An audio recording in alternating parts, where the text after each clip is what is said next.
Hi everybody, my name is Jen and welcome to the Book Refuge. And today we have a very special video. This is going to be a bit more of discussion, but it will also have some recommendations in it. So this video was actually voted on by my channel members. So this video, if you would like to be able to vote on video topics and suggest video topics for me, make sure you check out channel memberships. This is something that I'm really hoping to grow in 2021, is to really have my community more involved in the videos that I'm making and less about just ideas that I come up with. I really want to kind of share that with you guys. But this video that was suggested and recommended by you guys was dark romance for beginners, which I obviously get asked that a lot because being someone who has kind of staked her flag in the dark romance community. I did the Taboo Book Club with Tamika, and, I love darker historicals and I love stuff like that. I get asked by people a lot, where should I start? So, first things first, this answer is difficult because in the same way that when I did my historicals for beginners or historical romance based on Steam rating, this is subjective to every person, okay? This is like trying to fit an ocean into a thimble, because what is dark to one person is going to be completely different to the other person. So when I was making some recommendations, I realized that I really needed to talk about a couple of the definitions and what I consider dark, and explain, my thought process behind it, because I have a wide variety and I really can only go with what my beginning books were. And in that case, some of the books I look back and I'm like, that wasn't dark at all. Why did I think this was dark? But it felt dark to me. And number two, there was some books that I stumbled into them that I'm like, holy shit, this book is way darker than I thought it was. And now I go back and I'm like, I love this book. So it's difficult to know where to start with you guys. So the first thing that I would say, something that makes a book dark, but not necessarily taboo, because we're not really talking taboo for this, although some of the recs, people would call them taboo.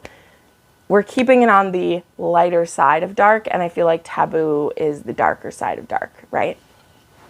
So the way that I would go about that is, first, you need to know if you have any trigger warnings, okay?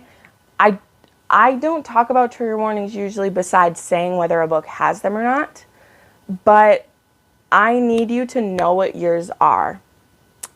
And if you don't know what they are, because you haven't read any dark romance, so you don't think that you have them, I want you to think about either if there's any trauma you've lived through. Okay, because having trauma does not necessarily mean you'll have triggers for the trauma, right? Not everybody, some people can read about the thing that happened to them and it's maybe cathartic and not triggering. But think about that, look up what trigger warnings are, and see if any of those you think that they might be a thing. That doesn't mean you won't be able to read the book. I have very few trigger warnings. There's only a couple things that bother me in books. And even knowing that, I don't read them and then get depressed or have to put the book down. I just will be like, oh, I wish I'd known about this ahead of time. So first I want you to know that, because I don't want to just suggest these books, because I mostly didn't pick any that really have them in it. But as you're exploring dark romance, I want you to be aware of them, because that's a very personal journey. And I don't want you to dive into a book and it hits all your trigger warnings and then you're like, well, I just can't read dark romance. Because I'll tell you, there's probably some kind of dark romance that you can read. There probably is, but there might not be. So I'm going to give a couple of recs and I'll tell you why, and why I think they're dark and why I think they're good to start. Okay? So the first one, and this is one of the first darker books I've read. It was the first age gap that I was aware was an age gap going into it. This is also recommended by a ton of people. And I think a lot of people won't say this book is dark. I'm going to tell you why and go on. And that's Birthday Girl by Penelope Douglas. Two things. One, this is probably the lightest book Penelope Douglas has written. This is a bit more of the like taboo age gap because it is a 17-year age gap. It is a girl moves in with her boyfriend and her boyfriend's dad, and then she breaks up with her boyfriend and continues to live with the dad because there's no place for her to go, and her boyfriend just like screwed her over. So her boyfriend's dad is like, you can stay here, I'm not going to kick you out. And they already have this crazy sexual tension, and then it kind of goes from there. This is like the lightest book that Penelope Douglas has written, but I still think it works because it has that element of angst that a lot of people are looking for when they want a dark romance. They want there to be an angst. They also want there to be like a conflict that makes sense. Like, it is very realistic that Pike and Jordan would have reservations about just jumping into bed with each other because there is a big age gap. There is the relationship that like he has with his son and she has with her boyfriend that could make this very messy, and we should proceed with caution, right? It's a thing. So to me, that has a bit of those starting elements of a dark romance, but yet the story is pretty easy to read, and it's not gonna, like, there's no triggers in this book really at all, besides maybe a bad relationship, but it's not like an abusive one or anything. So I would recommend this if you want to start, because there's also just a way that Penelope Douglas writes that just angst. So I feel like she could be a good place to start before diving in even crazier with her, right? So next, I want to kind of go with TL Swan. So TL Swan has a few different books that go like all like different levels of like taboo or dark, but the two that I really want to recommend are these. So one of them is Our Way by TL Swan. Okay, I just said it was TL Swan, you know what I mean.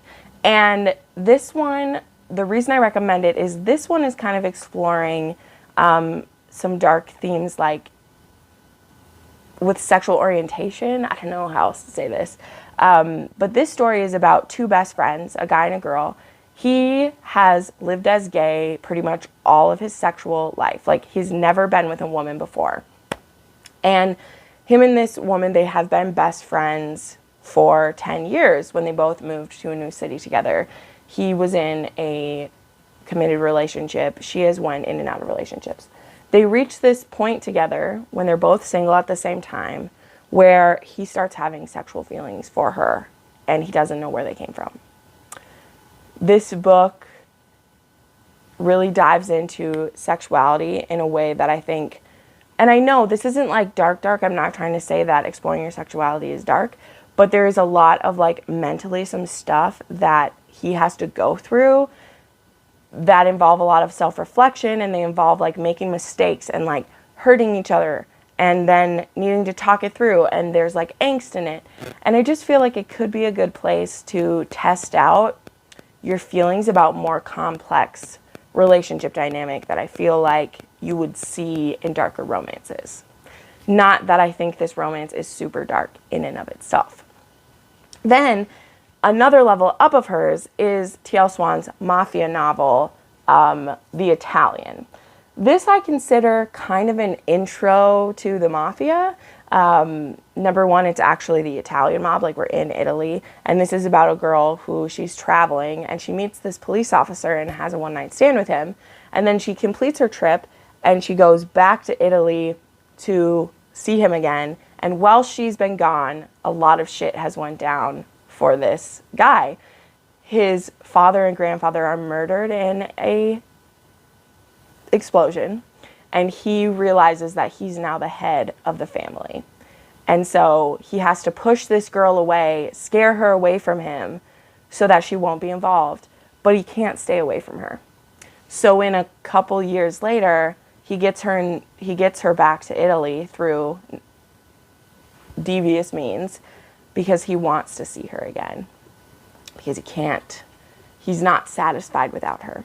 So this is really a way to like ease you into the mob. It's one of the first mafia books that I read. So it's definitely dark, and there are like violent themes in it, but there aren't really any trigger warnings in this, and that is pretty rare. That is pretty rare for a mafia book, for there to be no trigger warnings, because usually they're pretty dark and you usually have at least a couple trigger warnings. So TL Swan, I think, is a good intro to dark romance. Then I want to bring up, this one is another kind of mafia adjacent, but this one has more of like a mystery element going on at the same time, which made it really fun. And that is All Things Byrne by Jodie Slaughter. So this book is definitely dark themed because it's a girl hiring a hitman to kill her ex-boyfriend, who has become a stalker and is now threatening her and her family. And so she gets this guy's information. He works for the mob sometimes, but he's not in the mob. And once he meets her, he really wants to spend more time with her. So he invites her to, well, he tells her he needs her to come on a stakeout with him so that he's making sure that he's staking out the right guy. And it's total BS, but he just wants to spend more time with her because he is into this chick. And this one, again, it has some darker themes in it, but the way that it's written, it didn't like suck me into a hole of like sadness, or like, you know, it didn't get too messed up, because it was also very empowering that this woman who was like, this dude is threatening me, I am going to make sure that he pays for it. So there wasn't any element of like damsel in distress, even though she kind of is a damsel in distress. She's like, I will not be viewed that way. I am not just going to sit back and become a statistic who gets killed by this wealthy guy who's decided I'm his possession. So this is like edging more towards dark, but it still felt like a really easily readable book, and the sexual chemistry between them was fantastic. And I just really had a good time. And it feels like a good one to recommend as a starter place, I feel like. Then I want to go into my historical romance queen. And I feel like if you've never read historical romance, but you still are wanting to try dark romance, I'm still recommending her to you. Kerrigan Byrne, her Victorian Rebel series. Reading dark historicals is a great place to start for dark romance, because you usually don't have it as in your face. A lot of contemporary books are written in first person point of view. You are in the heads of the people. If assault or rape or atrocities are happening, they're usually happening in a first person point of view, which can be triggering and intense if you haven't read dark romance before. You're just dropped in the head of someone who's having this stuff happen to you, and it's a lot. Whereas most all historical romances are written in a second person, or a third person point of view. And so you see the things happening to someone, but you're not having to live in their heads with them. So it can give you a degree of separation. And to me, that's a good way to test if you like dark romance before being in the head of someone who hasn't. So that being said, the Highwayman, which is the beginning of the Victorian Rebels, and How to Lose a Guy in, or How to Lose a Duke, How to Love a Duke in 10 Days, they both start with a prologue that has a sexual assault in it. But it's told from a third person point of view. It is still very like visceral, and you're there with the person that it's happening to. But you don't have to be living it with them, which can help you see if like, hey, can I handle reading a story about this or not? And the thing I love about dark romance, and that's specifically why I love Kerrigan Byrne, is that we always get introduced to our characters in a really dark place. Like, it's always really dark. And we get to see them overcome it. So that's what I love about dark romance, is that these are still happily ever afters. So no matter how messed up these characters are, no matter what they go through, they still get their HEA in the end. And that is what makes these stories so powerful and beautiful to me, is that no matter what we've been through, it's going to be okay. So that is like why I would make a play for reading Kerrigan Byrne, which is about this young couple. Like, they're not a couple, but they're like best friends, and they both live at an orphanage. And the girl, Farah, she gets assaulted by a priest there. And her love, Dugan Mackenzie, he kills the guy. And so he gets put in prison, and they handfast that night. So that is a Scottish custom where you are basically engaged if you handfast. Until you consummate it, you are like together. And you eventually need to like get married to complete the ceremony, but you are considered like husband and wife in like a trial run or whatever. But they handfast, and he ends up in prison, and he ends up dying in prison. And so Farah lives her life as a widow because she doesn't ever want to marry again. She loved him so much. She can't imagine loving anyone else. And at the same time, there is this villainous person named the Black Heart of Benmore, who was in prison with Dugan at the same time. And they actually looked out for each other and were friends. And so this is Dorian Blackwell. And he searches out Farah because he wants to take care of her because Dugan was his friend.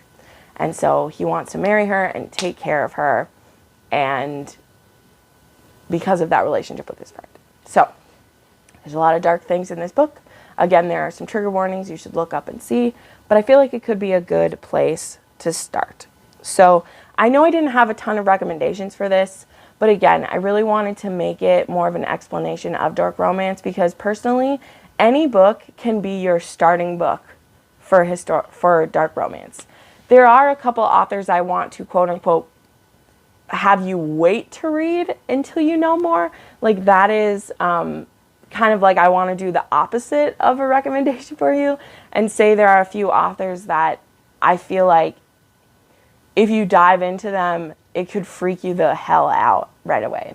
And that's going to be Pam Godwin, Jade West, Cora Riley. These just could all like maybe wait just a little bit. But then again, maybe don't. Maybe dive in and just see what happens. But I know that this didn't have as many specific recommendations as some other videos I make. But I really more wanted to talk through like the difference between dark romance and taboo and like why I read them and what I think it could give you. But it's such a varying question that it was very hard for me to like narrow in on where to start. But I think you're good to start if you like the angst, if you don't mind darker themes, if you don't have trigger warnings or you know what they are and you're willing to handle them.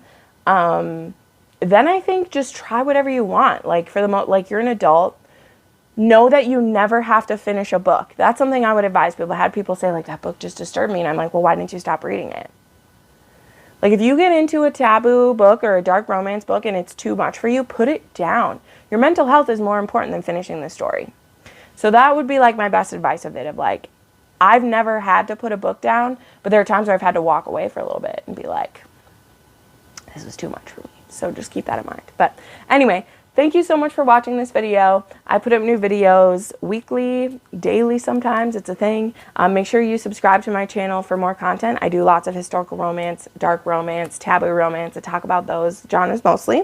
Yeah, if you'd like to check out channel memberships and help vote on which videos I produce, make sure you check that out. So thank you so much for watching, and I'll see you next time. Bye.